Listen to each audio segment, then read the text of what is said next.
నంద్యాల రాజకీయం మరింత రసవత్తరంగా ఉప ఎన్నిక నోటిఫికేషన్ రాకుండానే మారింది.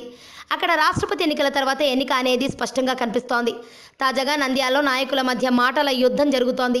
అక్కడ టీడీపీకి అన్ని ఎదురు దెబ్బలే తగులుతున్నాయి. నంద్యాలలో ఓటు వేయాలని అప్పుడే ప్రచారాలు చేస్తున్న టీడీపీ అభ్యర్థికి తెలుగుదేశానికి ఓటు వేయమని నేరుగా ప్రజలను కోరడం, వారు శిల్పాకు ఓటు వేస్తామని చెప్పడం సోషల్ మీడియాలో వైరల్ అవుతోంది. ఇప్పుడు ఇదే పొలిటికల్ సర్కిల్స్లో చర్చకు దారితీసింది. అయితే శిల్ప పార్టీ మారి వైసీపీలోకి చేరారు. నంద్యాల వైసీపీ అభ్యర్థిగా ఫైనల్ అయ్యారు. కానీ ఇంకా శిల్ప మూలాలు బంధాలు తమ్ముడి రూపంలో టీడీపీలో ఉన్నాయని శిల్పా చక్రపాణి రెడ్డి ఎమ్మెల్సీగా టీడీపీలో కొనసాగుతుండటం మంత్రి అఖిల ప్రియకు పడటం లేదు అనేది నంద్యాలలో వినిపిస్తున్న మాట. ఖచ్చితంగా తన అన్న మోహన్ రెడ్డి విజయం కోసం కష్టపడతాడు, కానీ తమ అన్న టీడీపీ అభ్యర్థి బ్రహ్మానందరెడ్డికి సపోర్టు చేయడు అనేది మంత్రి అఖిల ప్రియ వాదన.